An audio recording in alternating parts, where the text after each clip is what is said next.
Here's something most practices never think to track. A patient can sit through a clinically excellent consultation and still walk out without moving forward. Not because the treatment plan is wrong, not necessarily because of price, but because their body never received the signal that it was safe enough to fully process the conversation and make a decision. Welcome back to the Business of Aesthetics podcast. I'm your host, Don Adeesha, and joining me today is Dr. Kiera Barr.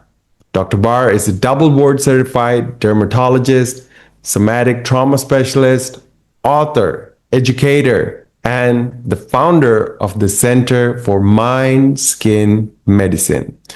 She has spent more than 20 years examining the connection between the nervous system, the skin, emotional well-being, and the patient experience. Today, we are exploring why a rushed examination room can quietly undermine trust, what a nervous patient may be communicating before they ever say, "Let me think about it," and how practices can build a more nervous system informed patient experience without disrupting the entire schedule. This episode is brought to you by Echo Marketing. Dr.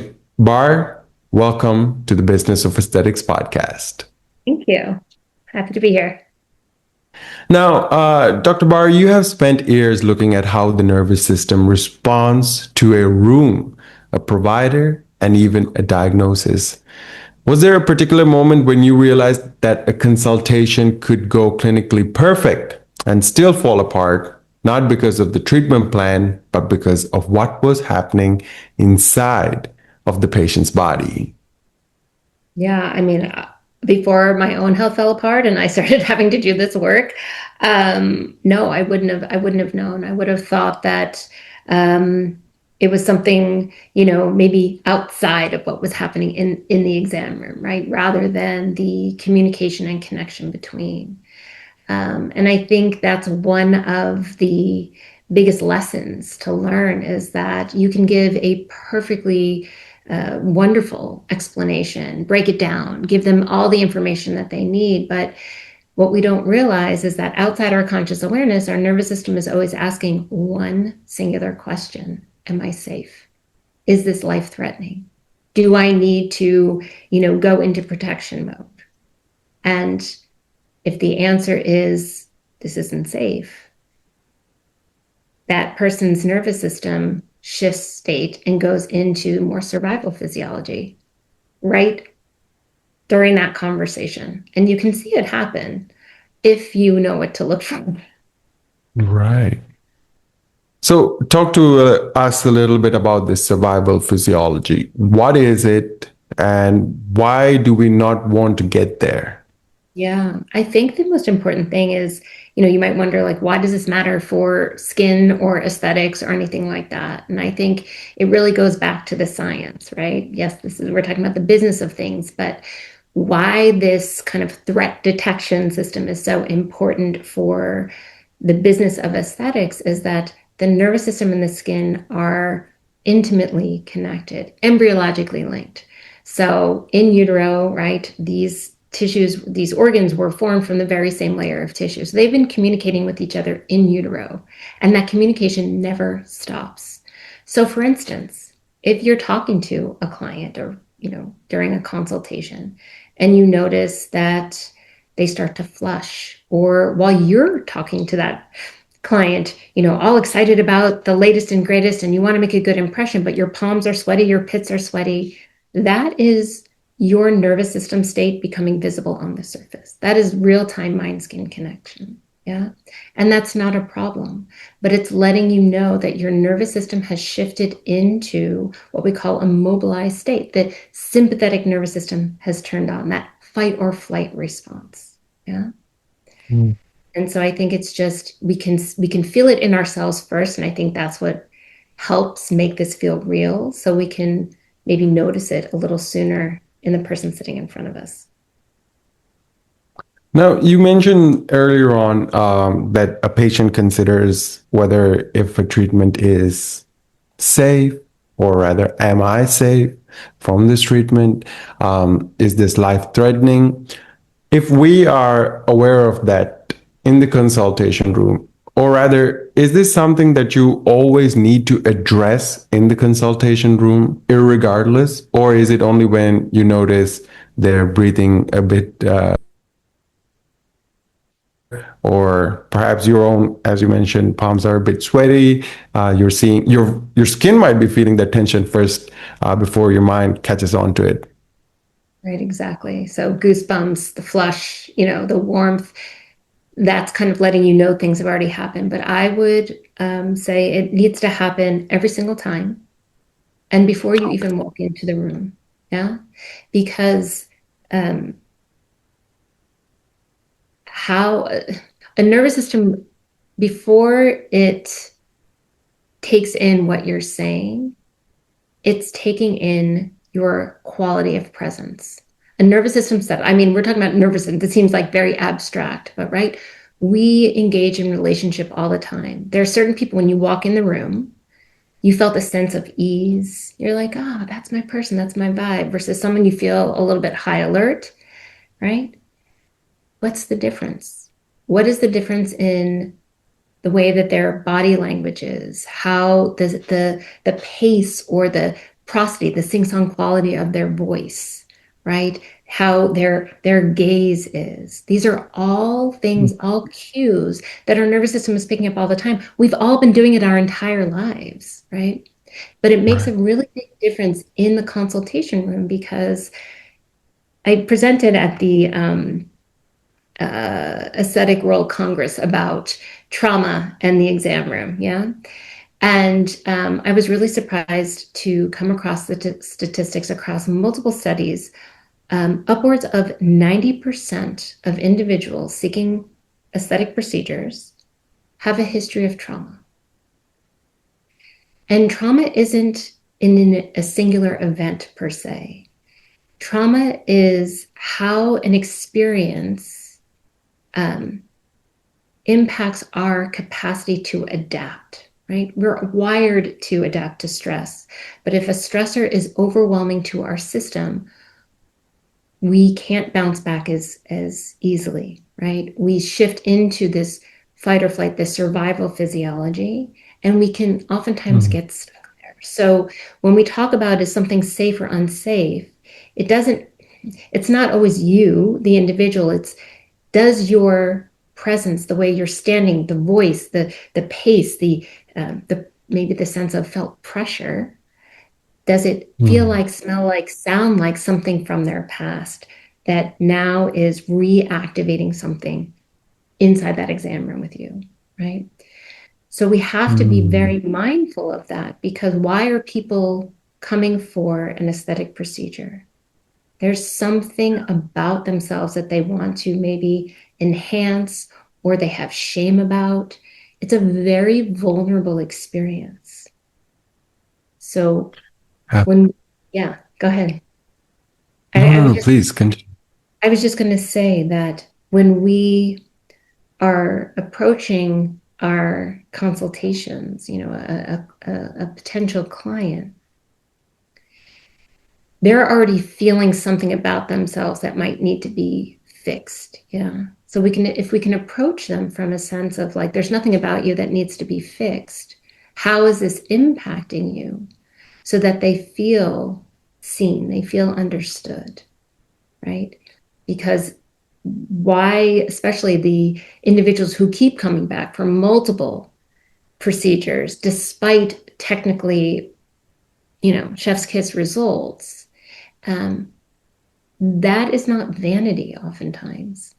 That is survival biology of trying to feel safe in a visible body in a society and culture where the beauty normative standards are like this flawless appearance, right? So it's just this way of trying to feel safe in a body that maybe earlier in their life had been criticized, judged, ashamed.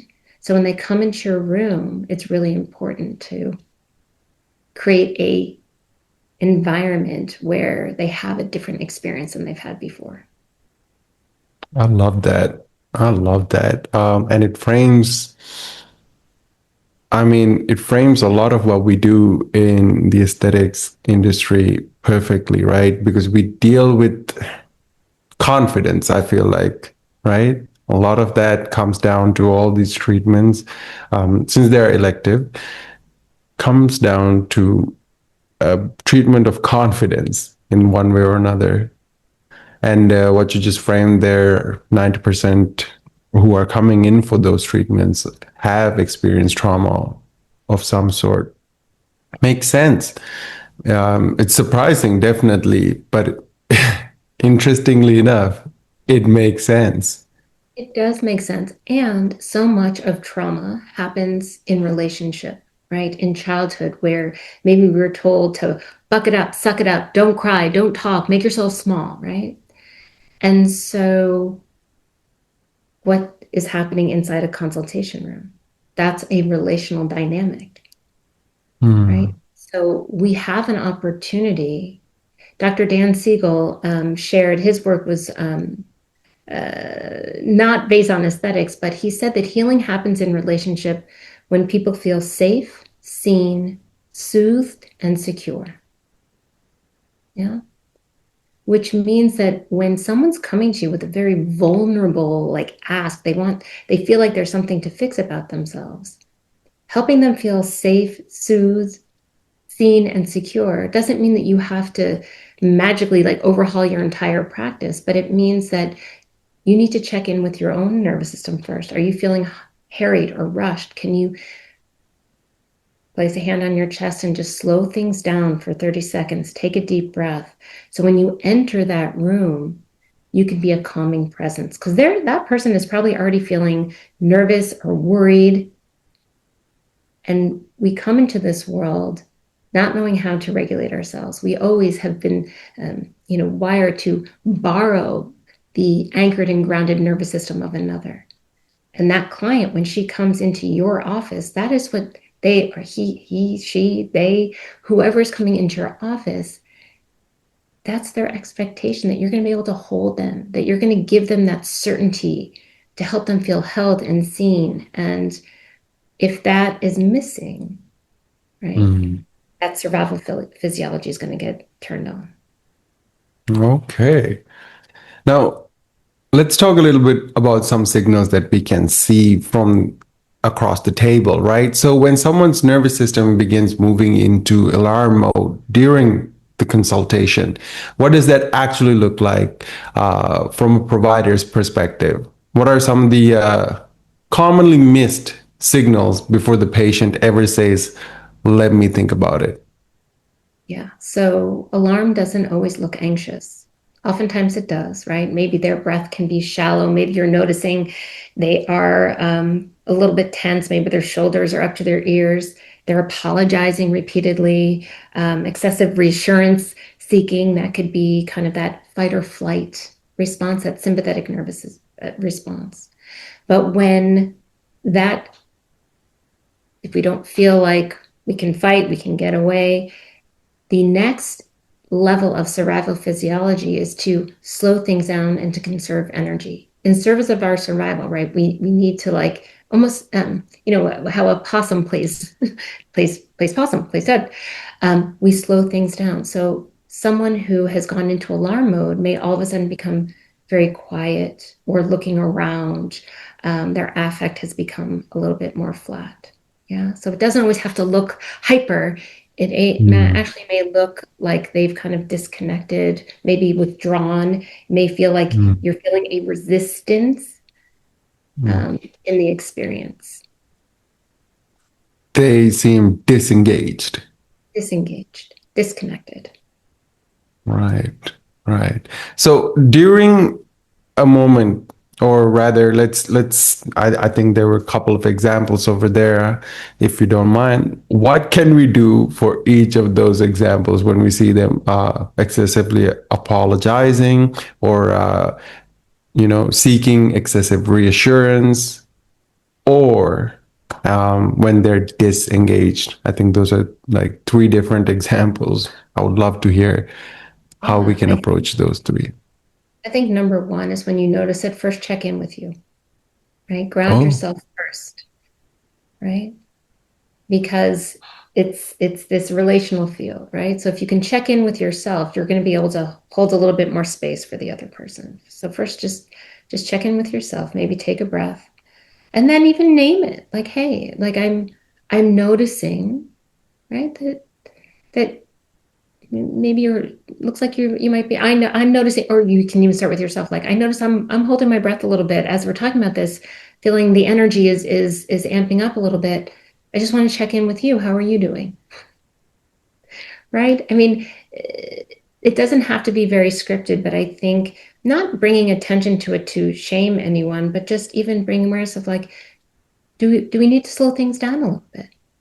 Right? Is this making sense? Do you have any questions? If they're already asking excessive questions, what about this is feeling concerning to you? But like trying to get under the question. What are they really worried about? What is the Mm, assurance that they're really hoping that you can provide?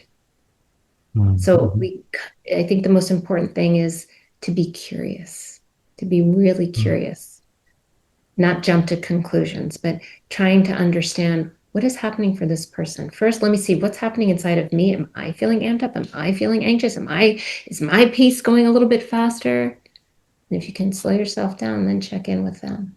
Maybe even offer, hey, I feel like we've gone a little off track here. Maybe we just take a breath together and we can keep going.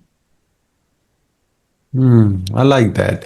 Um, Being curious and trying to get under the question. Now, sometimes, I mean, this is a subject matter that requires a bit of soothing, right? We can be a bit brash at times, right? What's the problem? Well, right? Like we can just be straight up like, okay, because honestly, we're all tight for time, right?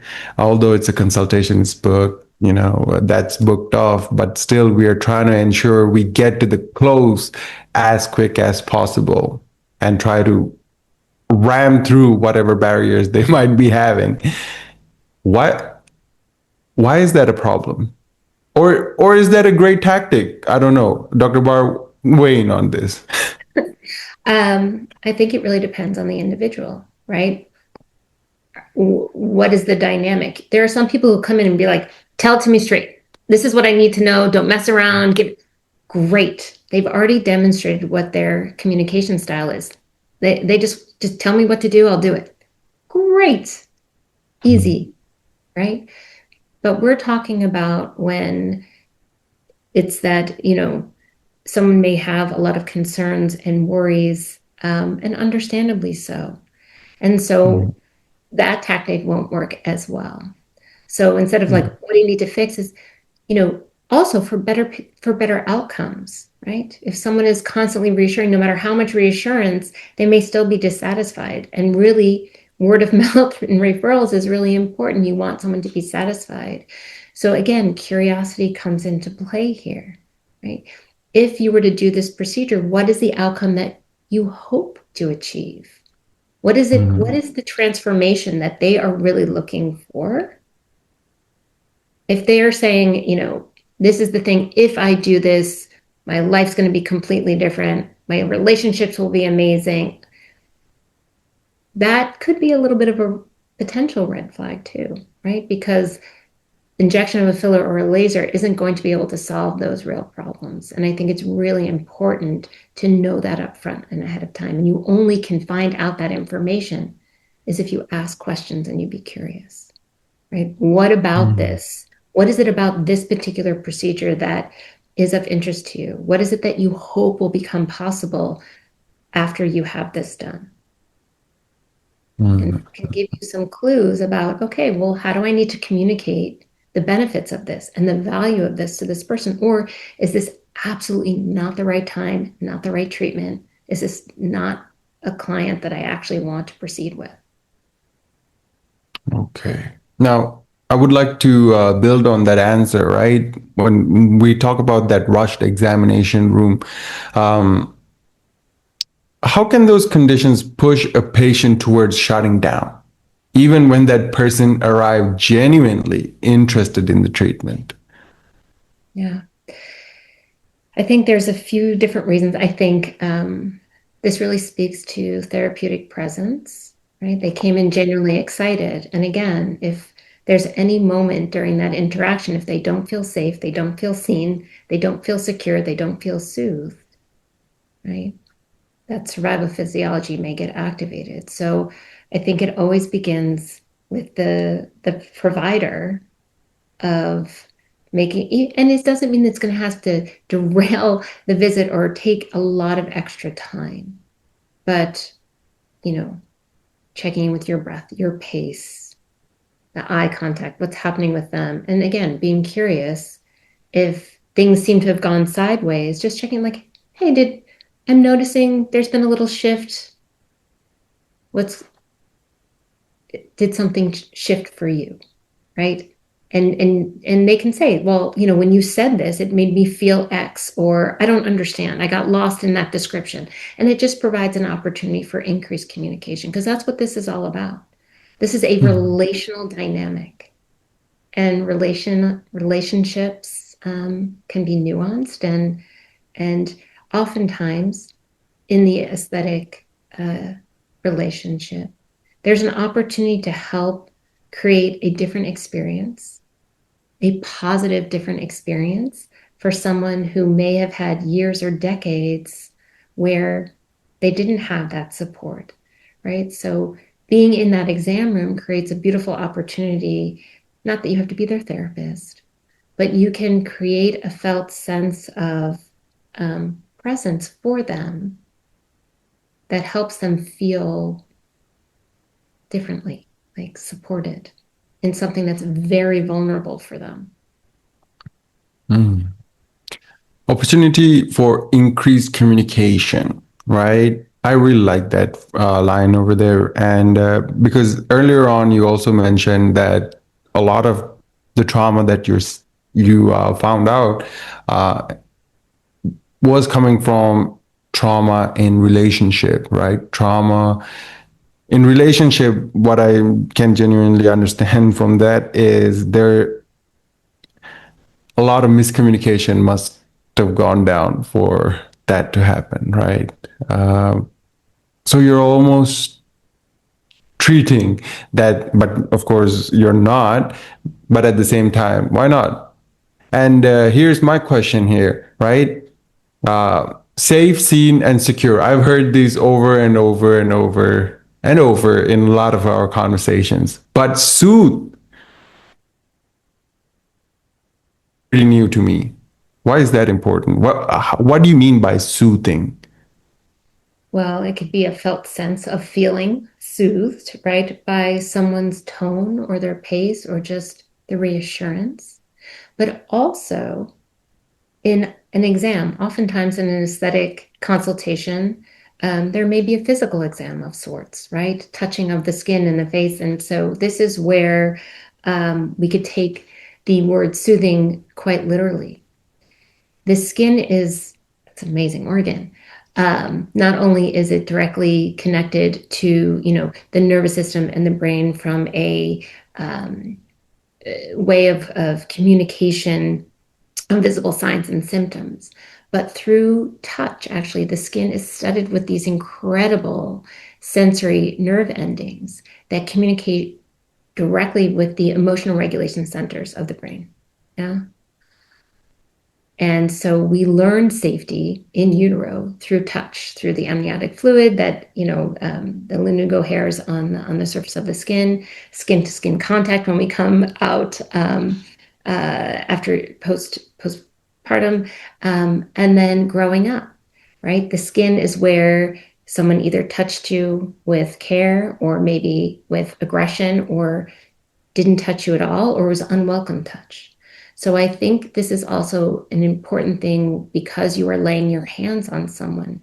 It's not just what you're touching, their face or pulling, it's how you touch. So many of these individuals, they're already scrutinizing their skin. They're looking at their skin of what to fix, to pull, to criticize. And so again, through our communication verbally, our non-verbal communication, our presence, and also how we actually examine them, You don't have to massage or caress, but intentionally laying your hands to not feel rushed, to feel like a secure, being held in a way that's appropriate with consent, of course. But we can convey a lot through the power of touch. And I think that's really important, especially in a clinical experience where you are examining someone consistently. That is part of the process. Absolutely appreciate that. I have a very interesting question just as a follow-up. How do you use this understanding to support a patient's ability to make an informed decision without turning nervous system awareness into another persuasion technique? Yeah, I think that's a really great question. And because this is a experience that happens outside our conscious awareness, right? Without saying a word, someone's, surveillance system, like our nervous system is like our personal surveillance system. It's constantly scanning for cues of threat and danger all the time. No matter what you say, if it's not also, coupled with presence and the pace and the processing, you won't be able to persuade them anyway, right? So this isn't a sleight of hand thing. This is a felt experience that is already happening outside the individual's conscious awareness. So you can't really manipulate it in a way, but you can support them to have a positive experience with you. And that's what we all want for our clients, a positive experience, an exceptionally positive experience. We're going to take a brief pause here. And when we return, I want to move from understanding the problem to what a practice can actually do about it. So, it's interesting that as an industry, we spend an enormous amount of time talking about the treatment plan and very little time examining the 7 or 10 minutes before it, the period in which the patient is deciding whether they trust the practice enough to continue the conversation. A similar problem happens on the marketing side. Many practices are investing heavily in advertising and generating patient interest, but they are quietly losing on prospective patients somewhere between the first search, the website, the follow-up process, the way the offer is framed, and the moment the patient arrives at the practice. So if you're listening in and wondering where your own patient journey may be breaking down, in collaboration with Business of Aesthetics, Echo Marketing is offering our listeners a complimentary 60-minute strategy session. Their team will help you examine where your practice may be losing potential patients and begin mapping out a clearer growth strategy for the next 12 months. There is no obligation, just a practical conversation about your numbers, your patient journey, and the opportunities you may be overlooking. Visit businessaesthetics.org/MSM. I'll repeat that one more time. businessaesthetics.org/MSM to reserve a time. Dr. Barr, let's get back into it. Now we've laid out the problem. The appointment structure itself can begin working against the provider before the treatment recommendation is ever presented. Let's make this practical. So, if a practice wanted to begin supporting a patient's nervous system in the room tomorrow, what would that actually sound like or look like in terms of pacing, language, and behavior? Yeah, I would say it needs to start before they even get into the exam room. I mean, it has to be the entire life cycle of that patient moving through your practice, from the scheduling, from the front desk, to the assistant who places them in the room, to the actual consultation, right? And this is where the onus doesn't fall, like the responsibility isn't just on the one provider. It's a culture that is created inside the practice, and it doesn't just support, bottom line and revenue. Actually, when we attend and attune to our nervous systems and how our bodies are responding and our stress levels and all of that. Stress is, a natural part of life. We're wired to adapt to it. But It creates a more pleasant and productive work environment for everybody. So every step of the way has to help that individual coming for a consultation. Again, a felt sense of safeness, a felt sense of being seen, heard, understood, valued, validated in their experience. So I think that's important too, that it's not just once you get in the exam room, it's creating And the whole. who Yeah, I was just going to say, even in your waiting room of how it's set up, because part of how our nervous system is constantly taking in information, it's sensory information, our five senses, right? Sight, sound, smell, touch, taste. But it's also, interoception, what's happening inside my body, right? The textures and our body determines, the nervous system determines those cues of safety. Answering that question, am I safe? Those cues that are coming in go to the midbrain. Yeah. So it's like that also has to do with proprioception, where we are in space. So the comfort of the seats, the evenness of the table, how quick and down, up and down it goes. So all these little things, again, these are details that create an environment that supports the individual's system's stress response. So not everything has to be like just your spoken word or your presence. It's kind of how the whole clinic is set up as well. who is responsible for that culture? I would say the founders of the practice and the people that they hire. I mean, I think there's that saying, right? The 5 people you surround yourself with says a lot about you. So culture is really important. If you want to create a world-class experience and help people feel their best, and it's not just looking their best, right? Because I know plenty of people who have had aesthetic procedures done. They look amazing. You ask them how they feel, they're anxious. They still have that negative self-talk. Having the procedure didn't change anything for them. So really the transformation is to have them look and feel, right, in sync. And part of that, a big part of that is the culture of the practice, to hire the people who are as vested in those outcomes as you are. I love that. Because when we're thinking about the field sort of things, right? I mean, in the aesthetic industry, we're talking about more of PRPs, HRTs, that sort of thing. Rarely do we talk about the communication, right? How the practice made them feel. The outcome looks amazing, but what if you can play that part in making it feel amazing? Is there? I mean, your example was perfect, just showing a genuine difference. And if even if the outcome is great aesthetically, internally, it can differ. Um, Now, Dr. Barr, how do you make something this personal, a provider's ability to recognize and respond to a patient's nervous system, and teach it across an entire team? How do you prevent it becoming a soft skill that disappears as soon as the schedule becomes tight? Yeah, I think it's consistency, right? Reinforcement. I think, I didn't learn this on my own. I had to take trainings. I now train other people. Like we have to do it. It is a practice, just like the practice of aesthetics.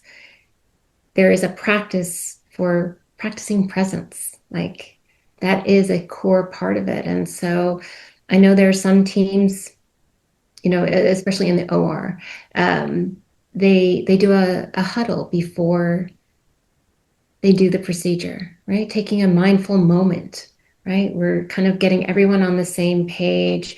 We're slowing things down, creating an environment that's conducive to,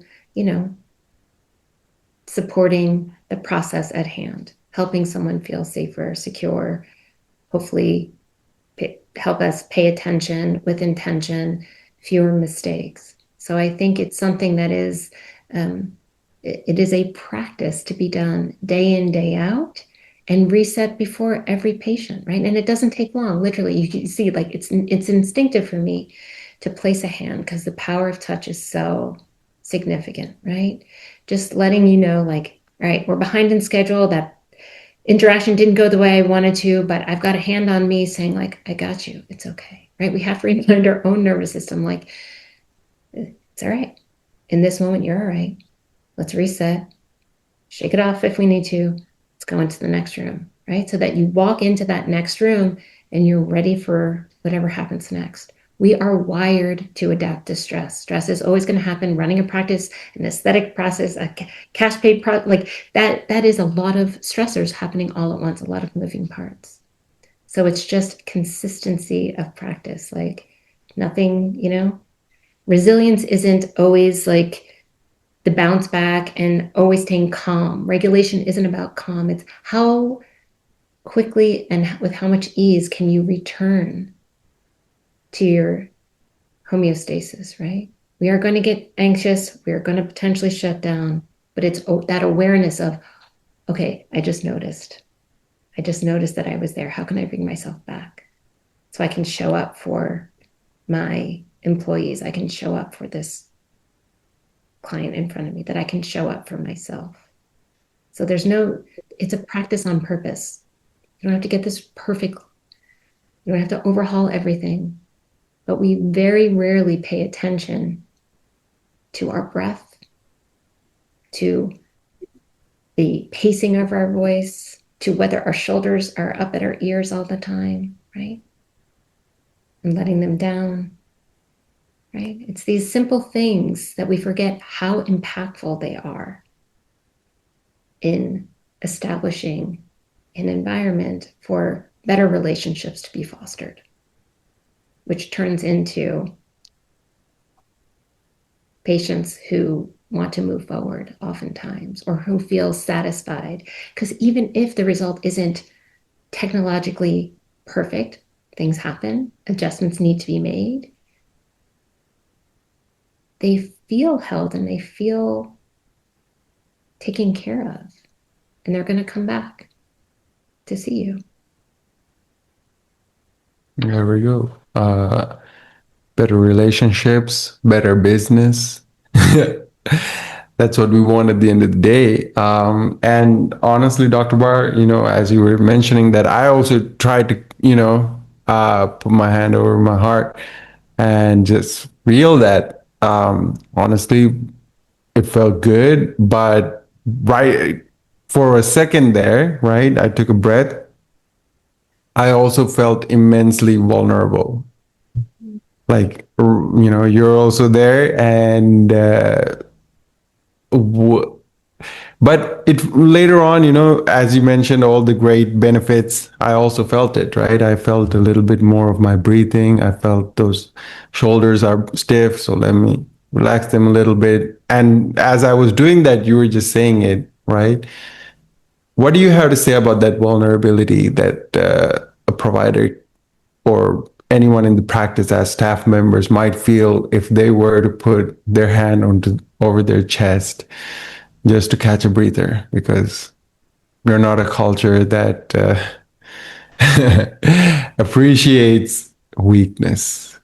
Yeah. Well, I think that's a culture shift that needs to happen. Yeah. To name and normalize, we all struggle. We're human. And if putting a hand over your chest isn't what feels right for you, you don't have to do that. I teach so many different techniques that you can use. No one would even know you're doing it, to be able to Mm. support yourself and help to regulate. This just happens to be a go-to for me. Touch isn't always accessible or um, feel okay for some people. That's not a problem either.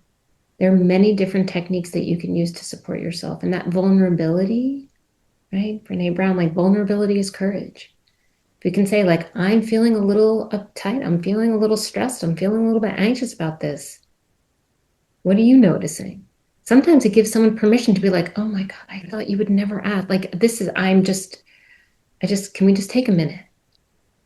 You know, I think that's the biggest shift is we pathologize everything.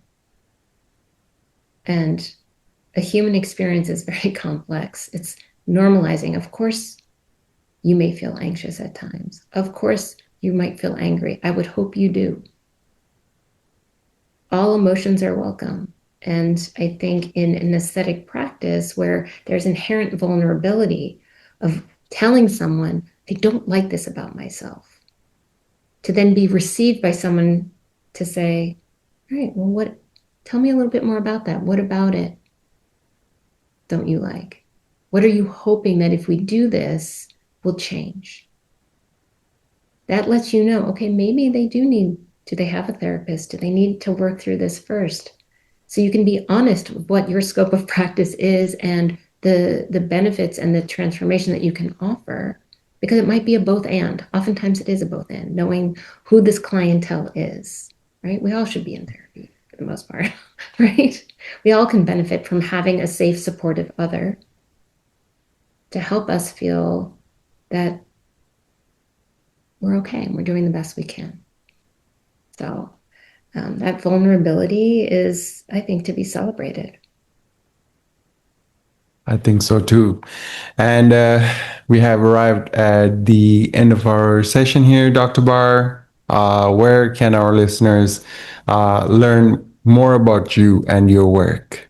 Yeah, so I do a lot of speaking. So I think, through my keynotes and workshops that I offer, but on social media, LinkedIn and Instagram are places where I'm spending a little bit more time to share this. It's a very different perspective than what we learned in dermatology and aesthetics, but it's really important, really translating the science of autonomic science and interpersonal biology to really help clinicians build trust, strengthen relationships, and ultimately improve outcomes.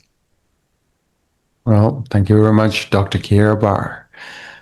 And before you go, if you're looking for a greater clarity around the marketing and growth side of your practice, Echo Marketing is offering our listeners a complimentary 60-minute strategy session, an opportunity to look closely at your current patient journey, identify where prospective patients may be falling off, and map out a more focused strategy for the next 12 months. Visit businessofesthetics.org/MSM to reserve your session. I'll repeat that one last time, businessofesthetics.org/MSM. Dr. Barr, thank you so much for your time, your expertise, and for giving our audience such a thoughtful and practical way to look at the patient experience.